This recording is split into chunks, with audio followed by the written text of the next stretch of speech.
जय जैन बंधुओं, मेरा नाम है ऋषभ जैन। आज मैं अपनी आवाज में आपको एक किताब सुनाने जा रहा हूँ जिसका नाम है मुझे गुस्सा बहुत आता है।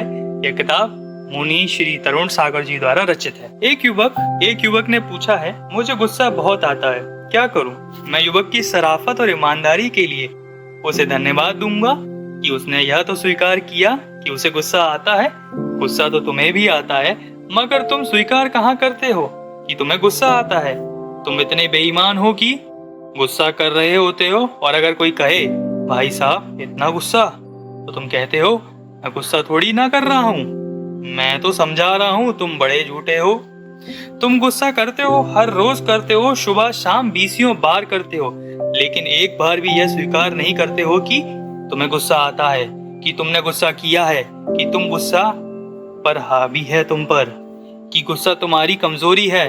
दुनिया में शायद ही कोई इंसान होगी जिसे गुस्सा ना आता हो, कि जिसे काम ना सताता हो, कि जिसे लोभ ना छकाता हो, कि जिसे अहंकार ना फंसाता हो। सारी दुनिया विकारी भाव और बुरे भाव की गिरफ्त में है।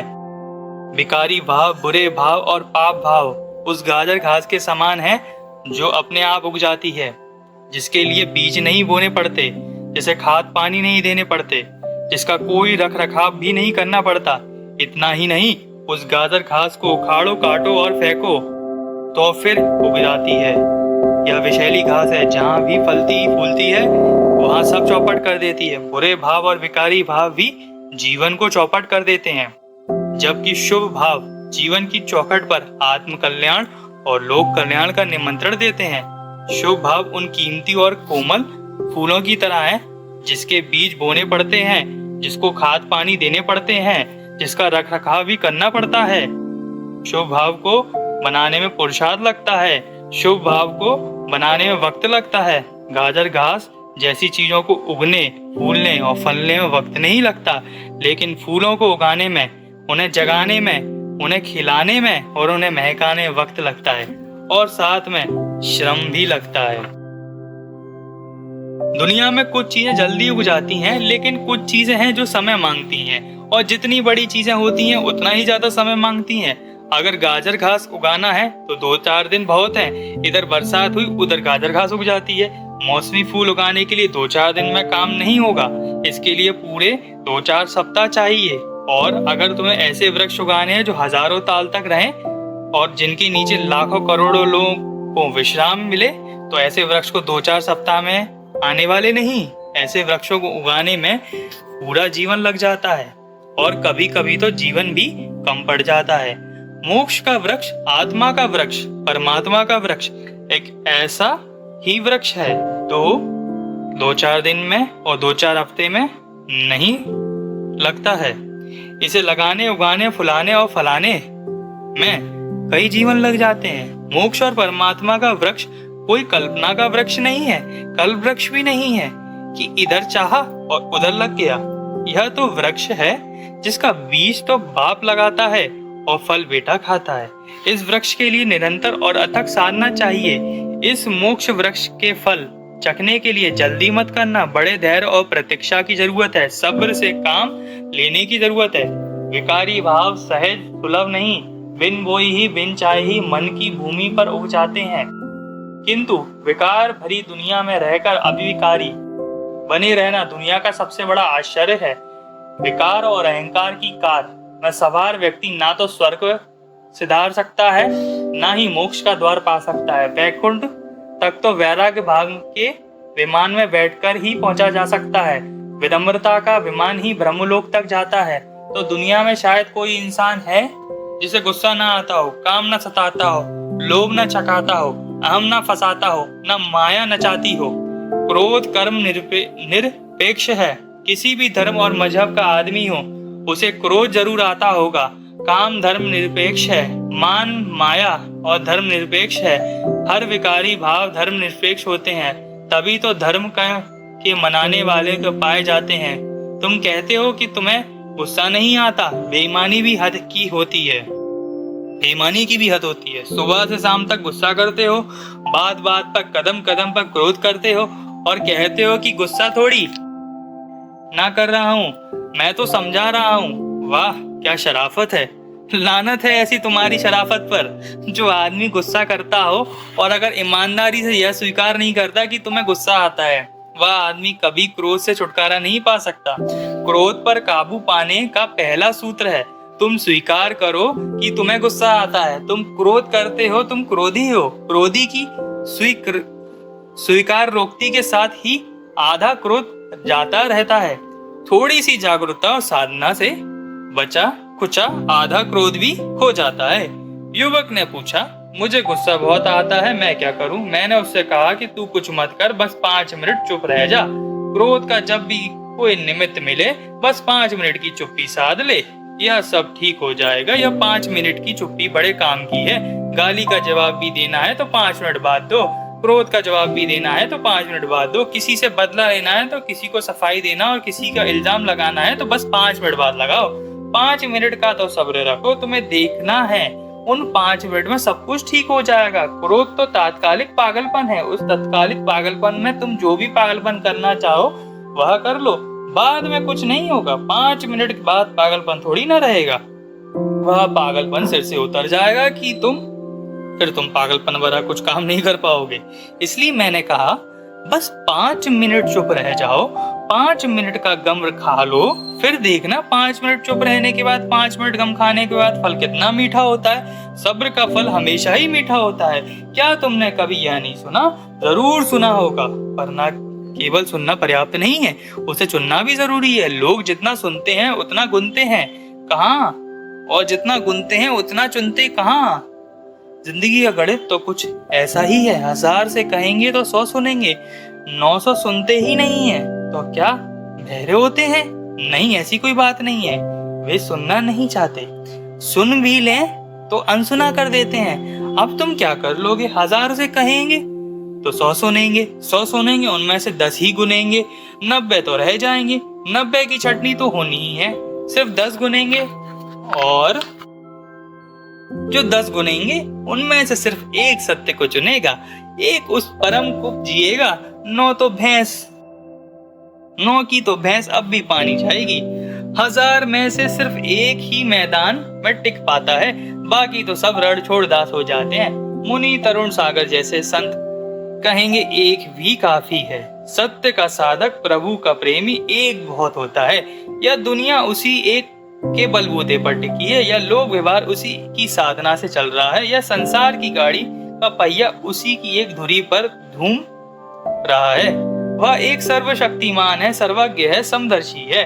वह एक अजय होता है जिसे कोई नहीं जीत पाता।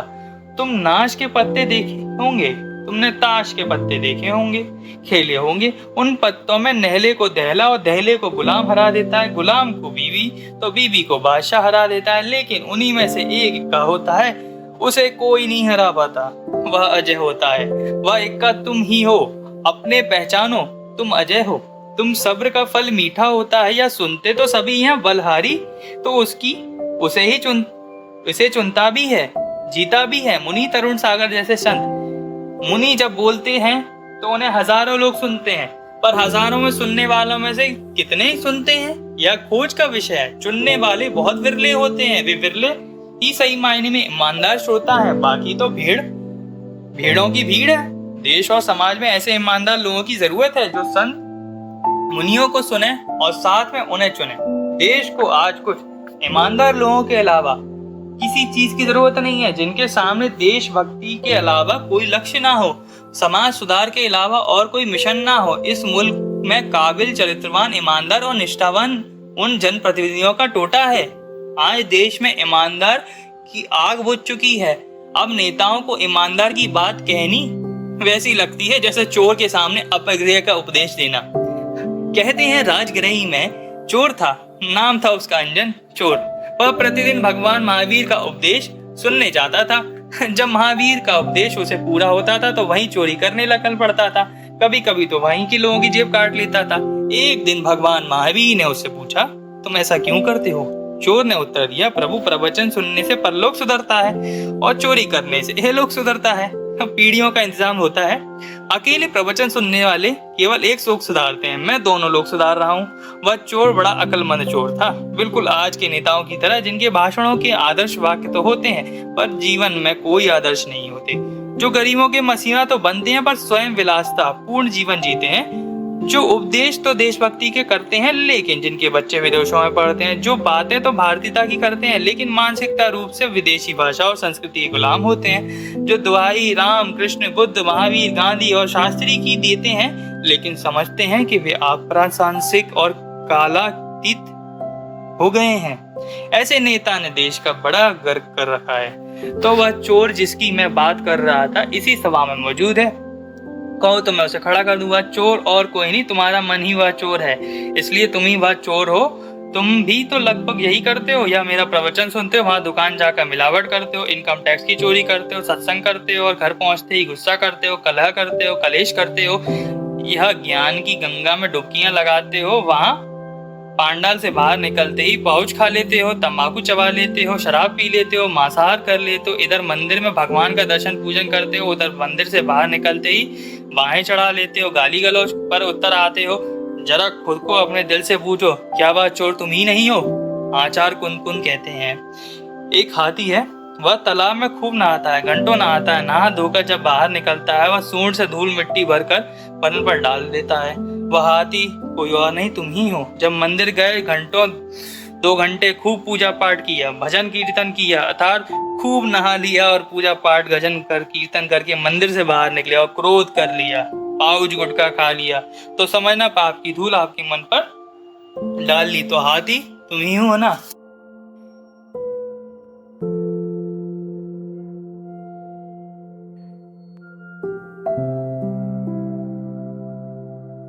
तुमने बिल्ली की वह कहानी तो सुनी होगी कि 100 चूहे खाकर बिल्ली हज को चली। बिल्ली कितनी ही बार हज कर ले, वह चूहे को देखेगी, उसे झपट्टा मारेगी, वह बिल्ली और कोई नहीं, तुम ही हो। तुमने भी तो बेईमानी और रिश्वतखोरी का कोई मौका हाथ से जाने कहाँ देते हो। तुमने उस बगुले के बारे में भी तो सुना होगा जो एक टांग पर खड़ा होकर ध्यान करता है, लेकिन ज्यों ही मछली सामने आती है तो एकदम लपक लेता है और उसे अपना शिकार बना लेता है। वह बगुला और कोई नहीं, तुम ही हो। तुमने भी तो राम मुंह में रखा है, तुमने भी तो राम का नाम जपते हो और बगल में छुरी की चाल चलते हो। तो वह चोर, वह हाथी, वह बिल्ली, वह बगुला और सब कुछ तुम ही हो। मैं तुम्हें कोई ताने नहीं मार रहा हूँ। ताने मारना और आंख मारना मुनि की मर्यादा के खिलाफ है। ताने मारना बुरी बात है। दुनिया में जितने लोग ताने मारने से मरते हैं उतने शायद अर्थशास्त्रों से नहीं मरते होंगे। जो आंख मारना और ताने मारना इन दोनों को संभाल लेता है वही संत व मुनि बन पाता है।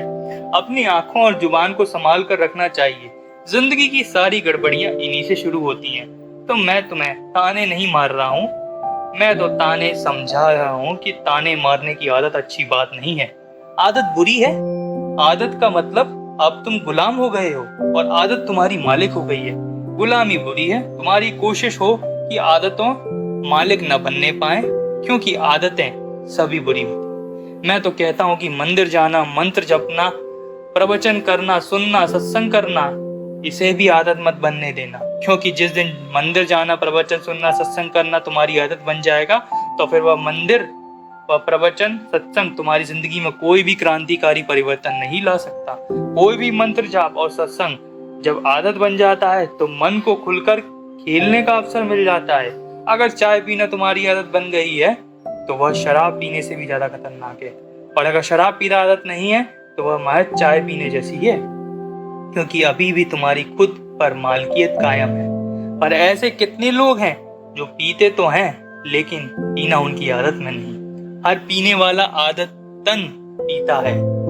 आप पूछ सकते हैं कि पीना आदत है या नहीं, इसकी क्या कसौटी है? बस इसकी यह कसौटी है कि शराब पीना अगर आपकी आदत नहीं है तो आप जिस दिन और कभी चाहे तत्क्षण शराब पीना छोड़ सकते हैं और बिना पिए असामान्य जिंदगी जी सकते हैं।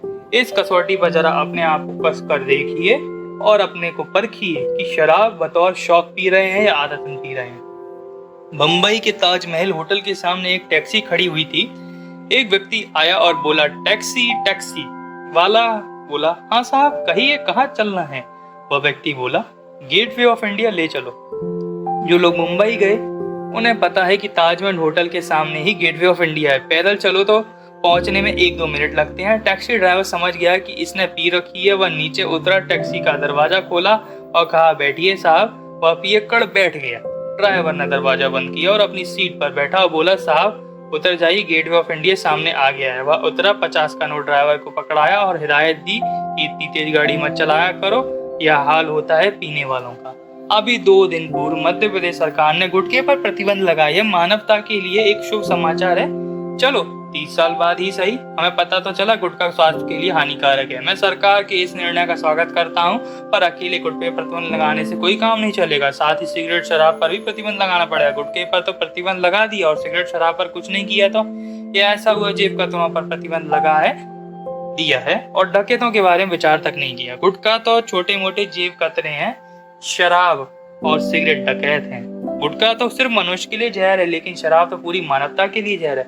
कुत्ता ऊंचा पैर करके मूतता है, ऊंट ऊंचा मुंह करके चलता है, लेकिन शराबी तो दोनों ही करता है। शराब बहुत बुरी चीज है, इसे पीने तो दूर, हाथ लगाना भी पाप है। दुनिया में अगर शराब नाम की चीज ना होती तो दुनिया का नक्शा कुछ और ही होता।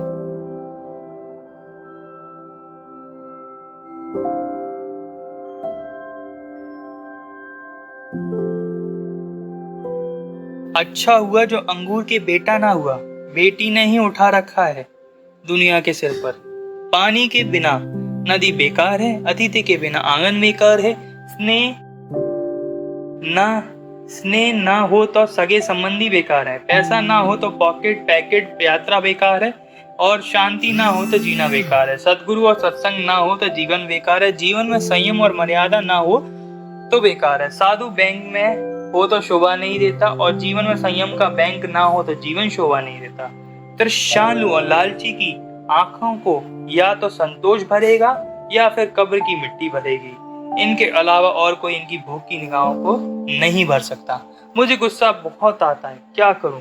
गुस्सा भीतर है, बाहर आएगा ही। तुम कहते हो तो मुझे तो गुस्सा था ही नहीं, इसे किसने दिलाया है? वाह भाई, ऐसा भी होता है क्या? सूखे कुएं में बाल्टी डालो तो क्या बाल्टी में पानी भराएगा? कुएं में पानी ना हो तो एक बार नहीं 100 बार बाल्टी को डालो निकालो तो भी खाली ही आएगी। ठीक उसी तरह मन रूपी कुएं में 100 बार क्या 1000 बार कोई गाली रूपी बाल्टी को डालो, तब भी वो तुम्हारे मन से क्रोध को बाहर नहीं निकाल सकता, क्योंकि मन में क्रोध है ही नहीं तो निकलेगा कहां से? तुम कहते हो मुझे तो गुस्सा था ही नहीं, इसने दिला दिया।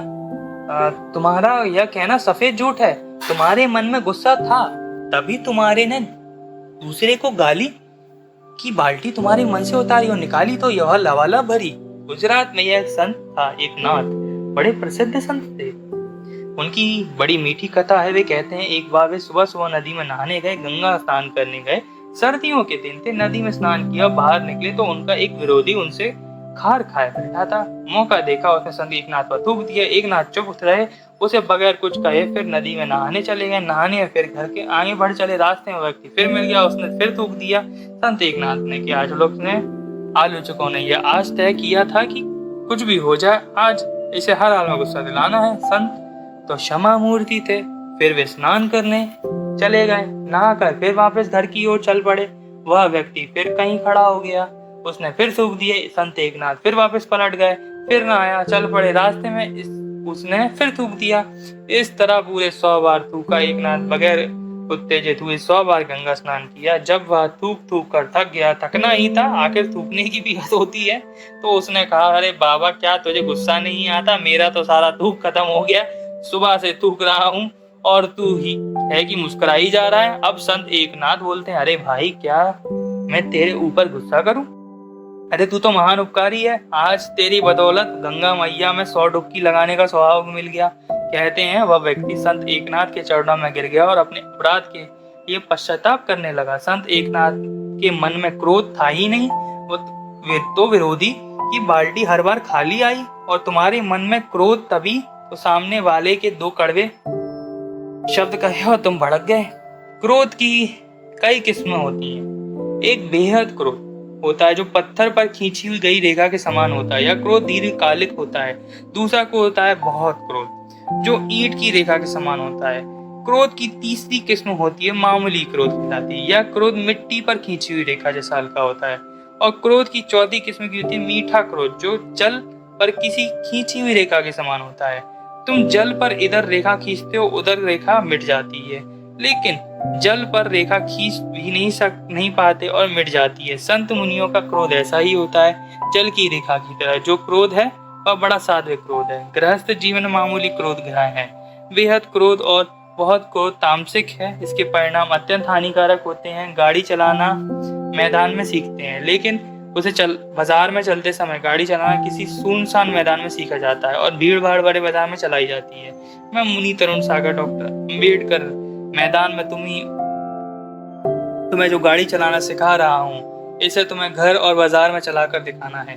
मैं जीवन जीने के जो फॉर्मूले यहाँ तुम्हें दे रहा हूँ, इनका प्रयोग घर और दुकान पर बैठकर करना है। साधना एकांत में की जाती है, उसकी परीक्षा भीड़ में होती है। जो कहा गया है वह जिया भी जाना चाहिए। जीव और जीवन का सामंजस्य चाहिए। साधु की एक जीभ होती है, सर्प के पास 2 जीभ होती है, लेकिन उसके 2 मुंह होते हैं। ब्रह्मा की 4 जीभ प्रसिद्ध है। रावण जैसे लोगों के 10 जीभ रखते हैं, तो शेषनाग की 1000 जीभ हुआ करती हैं। किंतु जो दुर्जन व्यक्ति होता है, उसकी जीवों में कोई नियत संख्या नहीं होती। वह दिन में कितनी बार अपनी जुबान बदले या कुछ भी नहीं कहा जा सकता है। संत और सदगृहस्थ वह है जो जुबान का पक्का हो और साथ ही जिसकी जीव और जीवन में एक रूपता हो। उपदेश देना तो सरल है, लेकिन उसे निभाना बड़ा कठिन है। गुस्सा बुरा है, यह सभी को पता है, लेकिन पता होने से तो गुस्सा खत्म नहीं होता है। वक्त पर गुस्सा पीना ही पड़ता है, और उसे केवल पीना ही नहीं, उसे पचाना भी पड़ता है। अगर पिया हुआ क्रोध पचा नहीं सकते और अधिक हानिकारक होगा। कई बार गुस्सा दुख पीड़ा को भीतर दबाते चले जाते हैं, और दबा हुआ गुस्सा पीड़ा दुख के बाद विस्फोटक सिद्ध होता है। मैं तुमसे साफ शब्दों में कहूंगा कि अगर क्रोध आता है तो उसे बाहर निकाल फेंको। दुख आए तो उसे भी भोग डालो, भीतर दबा दबा कर इकट्ठा मत करो। पुरुषों की पूरी आदत है कि क्रोध और दुख को दबा दबा कर जीते हैं, दिल के लगा कर जीते हैं, और फिर उन्हें एक दिन दिल का दौरा पड़ जाता है और चल बसते हैं। दुनिया में आंकड़े बताते हैं कि विधवाओं के आंकड़े ज्यादा हैं। दुनिया में विदुर कम है, विधवाएं ज्यादा हैं। पुरुष कम जीता है, महिलाएं लंबी उम्र जीती हैं। इसका कारण पुरुष की अपनी मर्दानगी को बचाए रखने के चक्कर में दुख और पीड़ा को अंदर दबाते चले जाते हैं। एक दिन दबाते दबाते वह खुद ही दब जाते हैं, जबकि महिलाएं ऐसा नहीं करती। जो जरा सा दुख आया तो रो लेंगी, 10 लोगों को बताकर उसे खत्म कर देंगी। कोई मर गया तो उसे चीख लेंगी, छाती कूट लेंगी और हल्की हो लेंगी।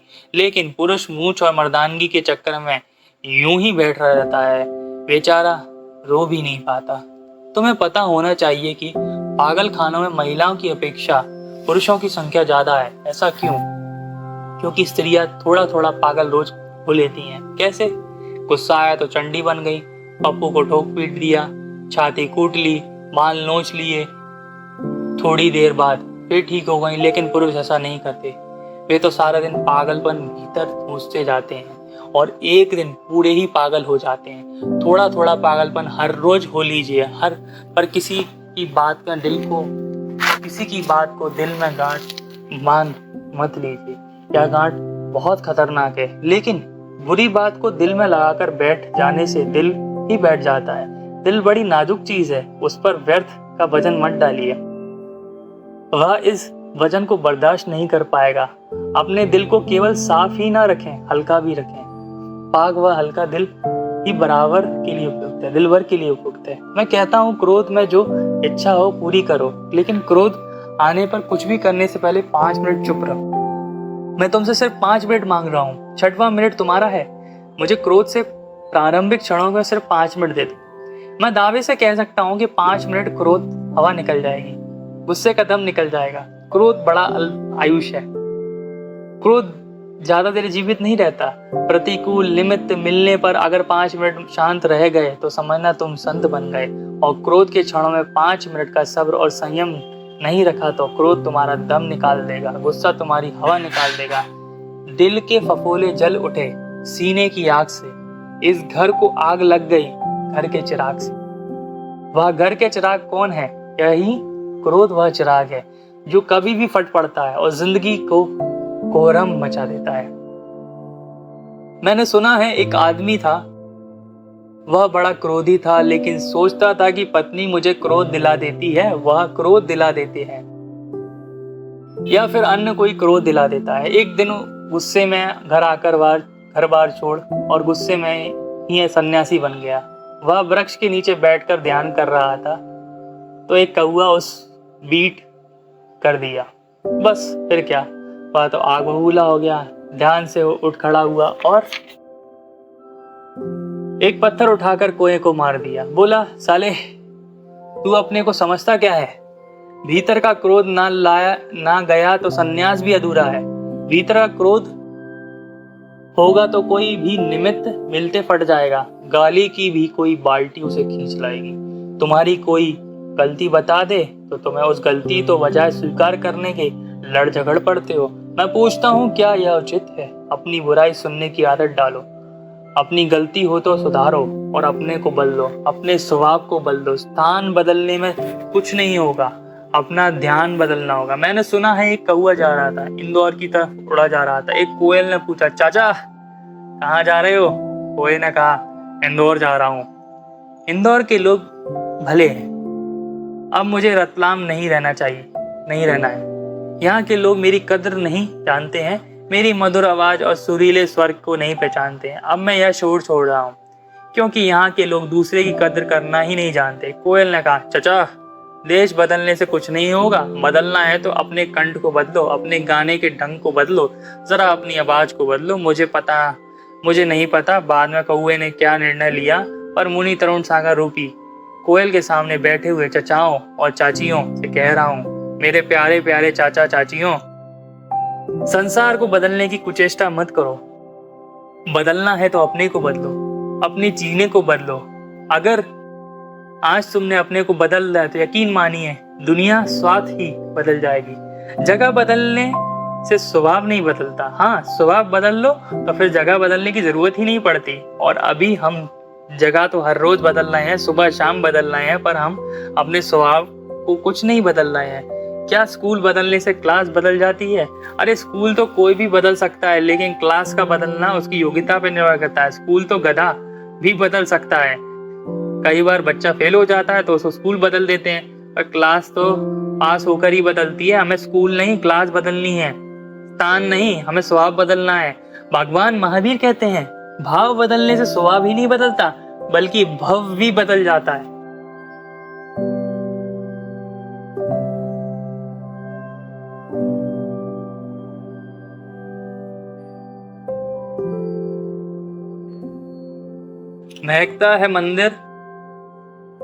महकता है और मंदिर में चढ़े तो भी महकता है। हम जीवन की साधना कुछ इस तरह बनाए कि हर हाल में मस्त रहें। धुआं चाहे हवन का हो या फिर कफन का, धुएं के रंग में कोई फर्क नहीं होता। जीवन में चाहे स्पंदनाएं मिले या फिर विपदाएं आए, दोनों ही स्थितियों में जीवन की क्षमता भंग न होने दें। हम कुछ ऐसी साधना करके जिए, जीवन में कुछ आपत्ति आए कठोर बनकर जीना, और जब संपत्ति आए तो कोमल बन जाना। आपत्ति के क्षणों में चेहरे पर मुस्कान ना जाने पाए, संपत्ति के क्षणों में चेहरे पर अहंकार ना आने पाए, ऐसी प्रार्थना अपने इष्ट और परमात्मा से करना। विपत्ति के क्षणों में आम नहीं नारियल बनकर जियो। आम को जरा सा दबाओ तो उसका रस बाहर निकल आएगा। कमजोर होकर जियोगे तो विपत्तियां तुम्हारा रस निकाल देंगी। नारियल की तरह बनो, सख्त बनकर जियो। नारियल को दबाओ, नारियल कुछ नहीं निकलेगा। हाँ, दबाने वाले रस बाहर निकल जाएगा। प्रभु से प्रार्थना करो कि वह तुम्हें विपत्तियों से लड़ने की ताकत दे। बड़ी बड़ी विपत्तियों में छोटी छोटी संपत्तियां छुपी रहती हैं। विपत्ति के क्षणों में उन्हीं छोटी छोटी संपत्तियों को पकड़कर जियो। रस चूसी जा चुकी गुठलियों में भी रस होता है, या कोई रसिया ही जान सकता है। चूसी हुई गुठलियों में भी रस होता है, गुठलियों से उसी रस का स्वाद लो। जीवन में परिस्थितियां कुछ भी हों, लेकिन तुम्हारी मन की स्थिति ना बिगड़ पाए, इसी बात का विशेष ख्याल रखना। क्योंकि कुछ लोग यहाँ तुम्हारे ऐसे भी मिलेंगे जिन्हें अमृत में भी जहर नजर आता है। उन लोगों की मानसिकता पर क्या कहा जाए जिन्हें कोयल की कूक भी काँव काँव लगती है और कौए की काँव काँव भी कोयल की कूक सी लगती है। विचार करना, आज समय ऐसा आ गया है कि कुत्ते दहाड़ने लगे हैं, शेर भौंकना सीख रहे हैं। मनुष्य देव बनना चाहते हैं तो देव मनुष्य की काया की तरफ को तरसते हैं। देव भूमि सुंदर है, स्वर्ग भूमि सुंदर है, पर उपजाऊ नहीं, जबकि मानव भूमि की भुट्टी काली है और उपजाऊ है। इस मानव की भूमि की मिट्टी में रत्न के बीज भी डाल दें तो स्वर्ग मोक्ष की फसलें लहला उठती हैं। मानव भूमि ही वह भूमि है जहां अच्छे बुरे बीज डाले जा सकते हैं और उन बीजों से अच्छी और बुरी फसलें उगाई जा सकती हैं।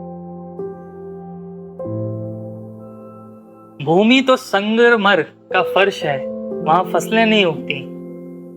देवता के ऊपर जरूर रहते हैं, लेकिन उनके विचार बहुत नीचे होते हैं, इसलिए तो वे मरमर कर नीचे आ जाते हैं। जैन धर्म कहता है कि देव मरकर ऊपर मोक्ष नहीं जा सकते, उन्हें नीचे मनुष्य का तरीका ही आना पड़ता है। जबकि मनुष्य नीचे जरूर हो रहता है, लेकिन उसके विचार उच्च होते हैं, इसलिए वह मरकर स्वर्ग मोक्ष जा सकता है। और अगर मनुष्य ने भी विचार नीचे रखे तो वह भी नीचे ही नरक निगोज जाएगा, इसे उसे भगवान भी नहीं बचा सकता। आदमी बड़ा बेईमान है, पाप तो वह खुद करता है और जीवन में संकट आता है तो फिर भगवान को पुकारता है, हे भगवान बचाओ। तुमने भगवान का नाम रख दिया है संकट मोचन। मैंने एक मंदिर देखा, उस पर लिखा था संकट मोचन हनुमान जी।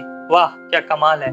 पाप करो तुम और संकट मोचे हनुमान जी, पाप करो तुम और पाप काटते धोते रहे फिर हनुमान जी, गलत काम करो तुम और विघ्न हरे पार्श्वनाथ जी। ना बाबा ना, ऐसा कुछ नहीं होगा। तुम संकट पुकारते हो, हे हनुमान जी मेरे संकट हरो। अरे हनुमान जी ने अगर राम के संकट हर लिए तो क्या वो तुम्हारे संकट भी हर लेंगे? याद रखो, महान आत्माएं हर किसी का संकट नहीं हरती, वे सिर्फ महान लोगों के संकट को हरती हैं। तुम रामचंद्र बनो तो हनुमान जी तुम्हारे संकट बार बार नहीं 100 बार हरेंगे। हनुमान जी राम का संकट हरते हैं, रावण का नहीं। रावण के लिए वे खुद एक संकट बन गए। अगर तुम्हारा जीवन में रावण में और तुम कहो हे हनुमान जी मेरे संकट हरो, तुम हनुमान को गुस्सा जल्दी आता है। वे उठाकर सोटा कहेंगे खबरदार, तो हनुमान को पुकारा, पहले तू राम जैसा बन, फिर एक बार नहीं 1000 बार तेरे संकट दूर करने आऊंगा। रावण की तो कोई खैरियत नहीं, अच्छी बुरी करनी का फल तो देव मनुष्य सभी को मिलेगा।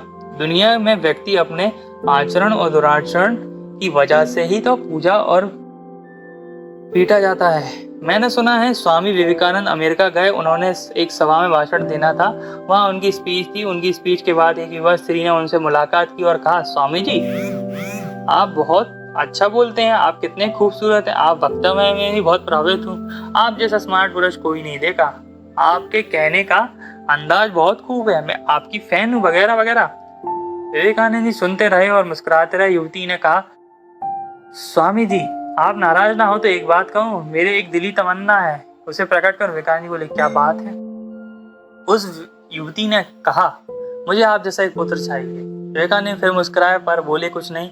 युवती ने कहा, मुझे आप जैसा हट्टा कट्टा सुंदर सुडौल स्मार्ट विद्वान प्रखर तेजस्वी पुत्र चाहिए। उस युवती का कहने का आशय था, आप मेरे साथ विवाह कर लें तो हमारे घर में बिल्कुल आप जैसा पुत्र पैदा होगा। विवेकानंद यह बात सुनकर ना तो विचलित हुए ना ही नाराज हुए। रामकृष्ण परमहंस का वरद हस्त जो उन पर था वह विचलित हो सकते थे। वह धीरे धीरे से बोले, बहुत अच्छी बात है, मैं आपकी बात से सहमत हूँ। वह युवती तो बड़ी खुश हो गई, उसे लगा विवेकानंद ऐसा युग पुरुष उसके प्रेम में पास फंस गया है। विवेकानंद तो स्वामी विवेकानंद थे, वे दुनिया के आकर्षण में फंस कैसे सकते थे? और अगर फंस गए होते तो वो युवती प्रस्ताव को स्वीकार कर विवाह कर लिया होता तो स्वामी जी की जगह दुनिया में स्वामी गढ़वानंद के नाम से जाने जाते और लोग अपने घरों में उनकी तस्वीरें उतार कर पैरों से रोड डालते। पर विवेकानंद जी ने क्या किया पता है आपको? विवेकानंद जी ने उस व्यक्ति को कहा, मेरे जैसा पुत्र चाहिए। युवती बोली, हाँ। विवेकानंद जी ने पूछा, बिल्कुल मेरे जैसा? युवती ने बोला, हाँ बिल्कुल आप जैसा। विवेकानंद जी ने पूछा, एकदम 100% मेरे जैसा? युवती ने कहा, एकदम 100% आप जैसा। विवेकानंद जी उस स्त्री के चरणों में झुक गए और बोले, भगवान तुम्हारी इच्छा पूरी करें, आज से मैं तुम्हारी माँ, आज से तुम मेरी माँ और मैं तुम्हारा बेटा। यह भारतीय आदर्श है। दुनिया में विवेकानंद जैसे लोग आज अपने इन्हीं निर्देशों और उच्च आचरणों की वजह से पूजे जाते हैं तथा रावणों और कंसों जैसे लोग अपने दुराचरण की वजह से आज भी पीटे जाते हैं और पछाड़े जाते हैं। पा तो सकते थे बहुत कुछ, मगर पाया नहीं, क्योंकि गिरकर कभी कुछ उठाया नहीं। चरित्र और आचरण से गिरकर किसी ने भी कुछ भी लिया तो वह पाना नहीं, पाप की कमाई है। पाप की कमाई का कुछ भी खा लिया तो क्या वह कोई खाना हुआ? पुण्य की कमाई खाइए, पाप की कमाई तो घर मत लाइए। ब्याज की कमाई पाप की कमाई है, क्योंकि इसमें कुछ पसीना नहीं बहना पड़ता, और बिना पसीने की कमाई को खाना है। आज आदमी को पसीना बहाना बंद कर दिया है।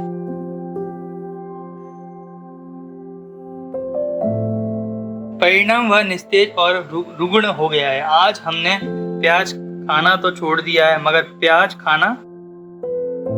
ब्याज खाना जारी है। महावीर कहते हैं ब्याज खाना भी पाप है। देश में अगर समाजवाद लाना है तो ब्याज मुक्त समाज भी बनना होगा। आज लोग व्यापार में ब्याज ही नहीं खा रहे हैं, बल्कि वे ब्याज का भी ब्याज खा रहे हैं। यह पूरे परिवार को आर्थिक शोषण है। दुनिया में दाऊदी बोहरा समाज शायद पहला समाज होगा जिसने इस पाप को माना और छोड़ा। कहते हैं लोभी का पेट तो एक बार तो भी भर सकता है, लेकिन यमराज का पेट कभी नहीं भरता। तभी तो यमराज के दफ्तर में कभी छुट्टियां नहीं होती। किसी ने कहा है, नाम में शहीदों के डिग्रियां नहीं होती, बदनसीब हाथों में चूड़ियां नहीं होती। सबको उस रजिस्टर पर हाजिरी लगानी है। मौत वाले दफ्तर में कभी छुट्टियां नहीं होती। ढूंढते हो क्यों ममता कसाई की आंखों में? सिगरेटों के पैकेटों में बीड़ियां नहीं होती। जो तलाश में खुद की चल रहे हैं अकेले, यार उनके पाँव में जूतियां नहीं होती। मत करो बुढ़ापे में इश्क की तमन्नाएं, क्योंकि फ्यूज बल्बों की बिजलियां नहीं होती। इतनी ऊंची मत छोड़ो, गिर पड़ोगे धरती पर, क्योंकि आसमानों में सीढ़ियां नहीं होती। कर्म के मुताबिक ही फल मिलेगा।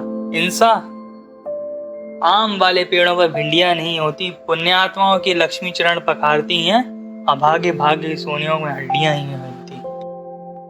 यमराज का दफ्तर सदा खुला है, और वहां भी मरने वालों को तांता लगा है।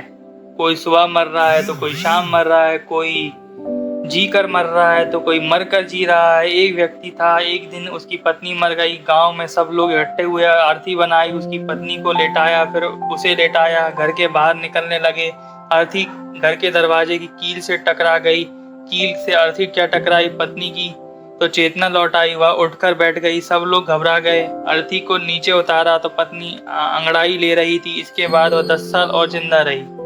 एक दिन पत्नी अचानक फिर मर गई। फिर गांव लोग उठे, अर्थी बनाई, फिर उसे लौटाया, फिर दरवाजे से बाहर निकालने लगे तो उसकी पति ने मायूस होकर कहा, भाई इस बार कील जरा ध्यान से रखना, कहीं अर्थी इसे न टकरा जाए, क्योंकि इस कील ने मुझे 10 साल बहुत दुखी दिया। आज के लोगों का दाम्पत्य जीवन कुछ ऐसा ही है। तभी तो मुझे कहना पड़ रहा है कि लोग जी कर मर रहे हैं तो कुछ लोग मर कर जी रहे हैं। मैं पूछता हूँ, क्या यह भी जीवन है? यह कोई जीवन नहीं है। देश और समाज के ऊंचा उठाना है तो गरीबी और निरक्षरता, इन दोनों को खत्म करना हो। गरीबी और निरक्षरता समाज और जीवन के लिए एक अभिशाप है, न केवल निरक्षर व्यक्ति के लिए बल्कि समाज के लिए, देश के लिए, विश्व के लिए अभिशाप बन जाती है। सभी समस्याओं को हल करने का एकमात्र उपाय साक्षरता ही है। देश के पढ़े लिखे व्यक्ति 5 अनपढ़ों को साक्षर बनाने का संकल्प करें तो निरक्षरता का यह अभिशाप खत्म हो सकता है। शिक्षा का दान सबसे बड़ा दान है। प्रत्येक व्यक्ति, पढ़े लिखे व्यक्ति को 5 अनपढ़ों को साक्षर करने का संकल्प जरूर लेना चाहिए। जनसंख्या वृद्धि भी देश का एक बड़ा संकट है। इसे निपटने के लिए किसी भी देश के नागरिक को पढ़ा लिखा होना जरूरी है। जहाँ साक्षरता अधिक है वहाँ जनसंख्या वृद्धि कम है। शिक्षा के साथ संस्कारों को भी सख्त आवश्यकता है। शिक्षा तो विद्यालयों से शुरू होती है, मगर संस्कार उनकी माँ, गोद और पालने झूला से शुरू होता है। संस्कार की दीक्षा के अभाव में अकेली लौकिक दीक्षा अक्सर व्यक्ति को उदंड और दंभी बना देती है। शिक्षा का फल दीक्षा है, विद्या का फल विनय है, स्वाध्याय का फल संत को सेवा है। लेकिन दुर्भाग्य से आज कुछ ऐसा देखा जा रहा है तथा कि स्वाध्यायी संत मुनियों से विमुख हो गए हैं। इतना ही नहीं, वे मुनि आचार्यों की आलोचना और निंदा करने से भी नहीं चूकते हैं। संत मुनि की निंदा और आलोचना का एक जघन्य अपराध है। साधु की निंदा तुम इसलिए करते हो क्योंकि किसी भी पर मानहानि का दबाव नहीं कर सकते। किसी श्रावक की निंदा करके देखना, फिर पता चलेगा उसकी परिणाम क्या होगा। वह तुम्हें अदालत की कटघरे पर खड़ा कर देगा। वह तुम पर मानहानि का दबाव ठोक कर तुम्हें ठीक कर देगा। अभी पिछले कुछ दिनों में जावड़ा में था। मैं मंदिर में प्रभु महावीर के दर्शन दर्शनार्थ गया।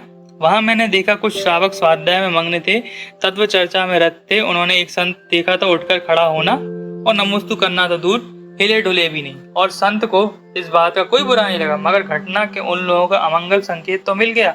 शास्त्रों में लिखा है, जो संत के आगमन पर उनको स्वागत खड़े नहीं होते, विनय पूर्वक उनका वंदन नहीं करते, उनका अगला जन्म अजगर की योनि में होता है। अजगर की विशेषता होती है, वह आलसी होता है और ना हिलता है ना डुलता है, बस पड़ा रहता है। आलसी अजरानंद तो संत मुनियों को देखकर ना हिले डुले तो बस समझना शीघ्र ही आलसी आनंद बनने वाले हैं। अजगर पड़ा रहता है, मुख में खुराक आए तो खा लेता है, खाता है तो लील लेता है, चबाने का भी श्रम नहीं करता है। गुरु के सामने आ जाए तो कोई श्रावक खड़ा नहीं होता, वह अजगर ही है। शास्त्रों का विधान है कि अगर गुरु बैठा है तो तुम खड़े हो, और जब गुरु बैठने की को ना कहें तब तक तुम्हें बैठने का अधिकार भी नहीं है। गुरु की मर्यादा तो यह है, केवल गुरु कहे तब बैठना। और आज के एक यथागत स्वाध्यायी जो संत मुनियों, त्यागी व्रतियों और साधु साध्वियों को देखकर मुंह फेर लेते हैं, रास्ता बदल लेते हैं, आंखें मूंद लेते हैं, उन्होंने संत मुनियों के से मुख नहीं फेरा, बल्कि अपने सौभाग्य से भी मुंह फेरा और रास्ता लिया, बदला लिया, खो दिया।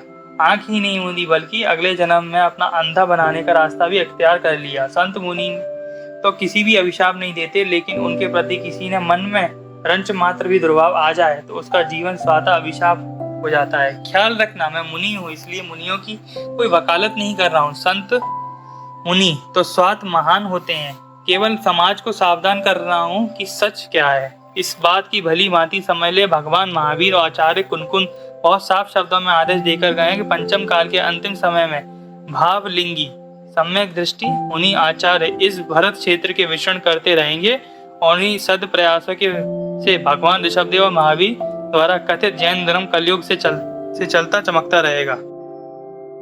तथा कि स्वाध्यायियों और मुमुक्षुओं का यह कहना है कि वर्तमान समय में संत मुनि नहीं होते, केवल धर्म आगम अवर्णनवाद नहीं है, बल्कि महावीर और कुनकुन के उपदेश और आदेशों का महल उड़ाना भी है। आपको पता है, शास्त्रों का विधान है कि अगर तुम मंदिर में देव पूजा कर रहे हो, उसी समय गुरु वहां आ जाए तो देव पूजा बंद करके बची हुई सामग्री गुरु पूजा में लगानी पड़ती है।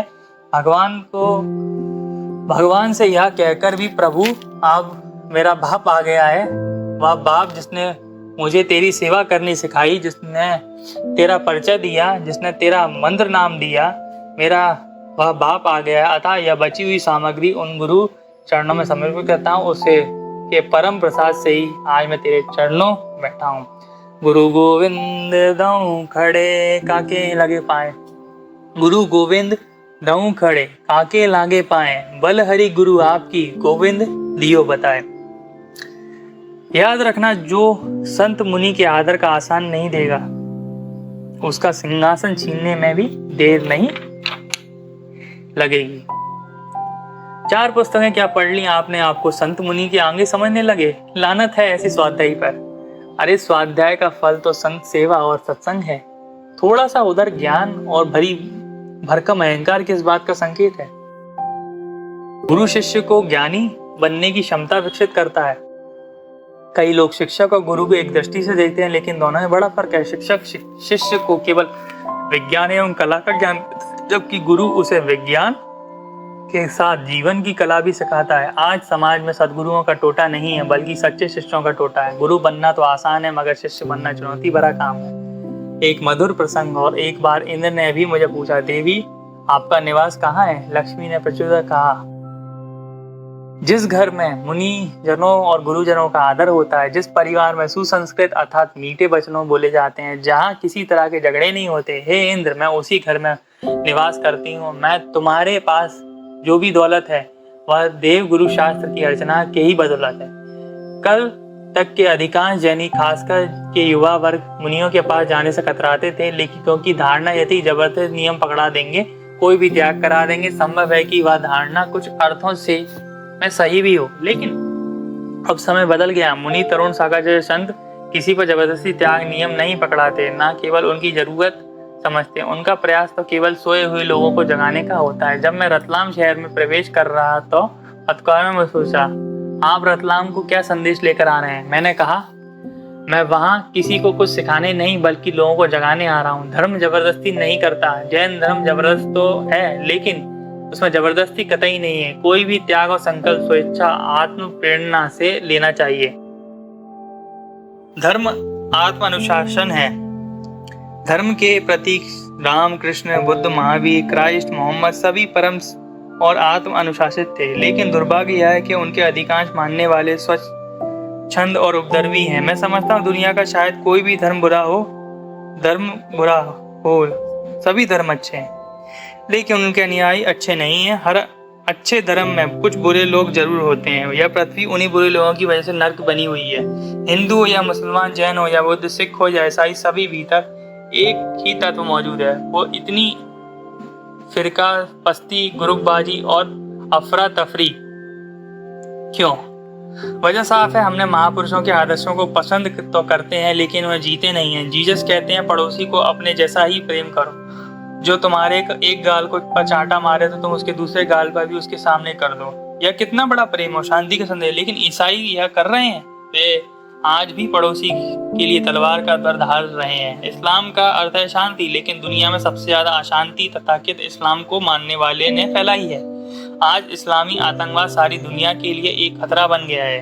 मैं यह नहीं कहता कि मुसलमान आतंकवादी है, लेकिन अब तक हुए आतंकवादी हमलों में सच उभर कर आया है कि हर आतंकवादी मुसलमान जरूर होता है। जिहाद के नाम पर निर्देश लोगों का हत्या करना ना तो इस्लाम सिखाता है, ना ही हिंदुत्व की अवधारणा सिखाती है। आतंकवादियों का कोई धर्म और मजहब नहीं होता। ऐसे लोग जिहाद के नाम पर गुजरात के गांधीनगर स्थित अक्षरधाम जैसे मंदिरों में पूजा प्रार्थना, निहत्थे पुजारियों और भक्तों पर गोलियां की बौछार कर उन्हें छल्ली बना दिया।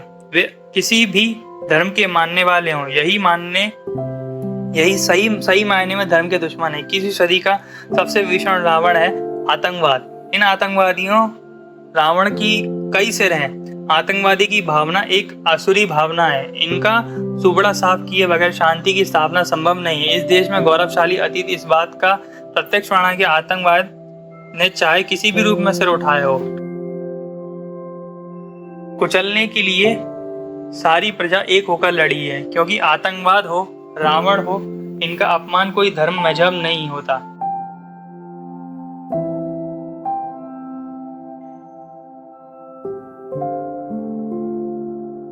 कुचलने के लिए सारी प्रजा एक होकर खड़ी है। क्योंकि आतंकवाद हो, रावण हो, इनका कोई धर्म और मजहब नहीं होता। जो अत्याचार करता है वह धार्मिक हो ही नहीं सकता। वक्त की नजाकत को पहचानिए। यह समय आतंकवाद के रावण से मुक्ति दिलाने का समय। आतंकवाद कश्मीर से ले चलकर गुजरात तक पहुंच गया है। यहाँ पूरे देश को लीलने के लिए तत्पर है। इस समस्या से निजात पाने का भारत सरकार को अविलंब ठोस समाधान खोजना होगा, वरना हमारे वजूद पर प्रश्न खड़ा हो जाएगा। मैं इस देश के प्रधानमंत्री श्री अटल बिहारी वाजपेयी जी के नाम से कहना चाहता हूँ कि अब केवल भाषणों बादशाह न बने, बल्कि आतंकवाद के खिलाफ कई ठोस कार्यवाही करके दिखाएं। पिछले 40 साल से देश नेता आतंकवादियों के खिलाफ भाषण दिए जा रहे हैं, पर कोई ठोस कार्यवाही नहीं। आतंकवादियों के हौसले बुलंद हो रहे हैं। आजादी के पश्चात इन 55 सालों में काफी कुछ बदल गया, मगर नहीं बदली तो नेताओं की भाषणबाजी। देश के नेता आजादी के बाद भी एक भाषण को दोहरा रहे हैं। यदि कोई कुशल पत्रकार हो तो एक माह पश्चात अटल जी क्या कहेंगे उसकी खबर आज ही बना सकता है, क्योंकि उसमें कुछ नया नहीं होने वाला। वे कहेंगे जो कल कहेंगे वो परसों कहेंगे। मुझे ताज्जुब तो उस समय पर अधिक होता है जब मीडिया इन नेताओं के भाषणों को रोज रोज प्रमुखता से कवरेज देता है। संत मुनियों के प्रवचनों को समाचार पत्रों में भीतर पन्ने में गौरता के साथ डाल दिया जाता है। इनके वचनों का कोई भरोसा नहीं तथा जिनके भाषणों और उच्चारणों का कोई सामंजस्य नहीं। ऐसे भ्रष्ट नेताओं को भाषणों को प्रिंट एवं इलेक्ट्रॉनिक मीडिया प्रमुखता से कवरेज करता है। यह पत्रकारिता के साथ न्याय नहीं है। लोकतंत्र का यह चौथा स्तंभ भी व्यावसायिकता का शिकार होता जा रहा है। यह मीडिया को चाहिए वह सार्थक और निरर्थक के अंतर को समझे, उन पाठकों तक ले जाए। कितना आश्चर्य है कि कुत्ता आदमी को काट ले जाता है तो खबर नहीं बनती, लेकिन आदमी कुत्ते को काट लेता है तो सुर्खियां बन जाती हैं। एक व्यक्ति दुर्घटना में 4 व्यक्तियों की जान बचा ले तो खबर नहीं बनती, मगर कोई चर्चित हीरो सलमान खान नशे में धुत होकर गाड़ी चलाते हुए 4 लोगों को चल डाले तो मुख्य पृष्ठ और सुर्खियों की खबर बन जाती है। मीडिया या आचरण प्रशंसनीय तो नहीं कहा जा सकता। मैं तो कह रहा हूँ, मोहम्मद कहते थे कि एक ही खुदा है। हम सब उसके ही बेटे हैं, लेकिन मुसलमान उन्हीं बेटों को काटने में लगे हैं। हिंदू धर्म कहता है कि हम सब परमात्मा है, लेकिन किसी ब्राह्मण के साथ शूद्र भोजन करने बैठा दो, हिंदू धर्म का वक्तव्य भी कि सभी परमात्माएं भूल जाएगा। शूद्रों का सबसे ज्यादा अत्याचार ऐसे ही लोगों ने किया है। महावीर कहते हैं अपरिग्रही बनो, लेकिन दुनिया में सबसे ज्यादा परिग्रही जैनी है।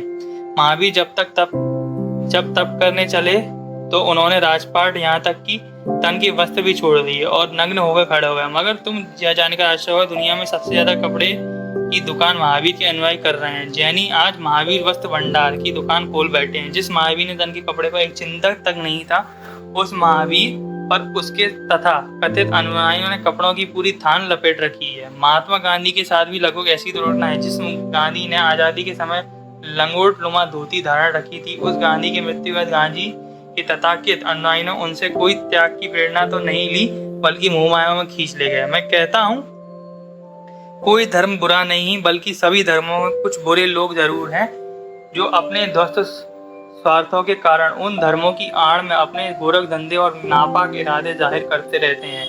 यह दुनिया बुरे लोगों से अशांत और परेशान है। अगर हम उन थोड़े से बुरे लोगों को दिलों को बदल सकें, उन्हें सही राह पर चला सकें और नेक इंसान बनाकर सिखाकर कुछ यकीनन सच मानिए, पृथ्वी स्वर्ग में तब्दील हो जाएगी। अभी तो कश्मीर के बारे में कहा जाता है अगर धरती पर कहीं स्वर्ग है तो यही है, लेकिन तब धरती जरा जरा स्वर्ग हो जाएगी।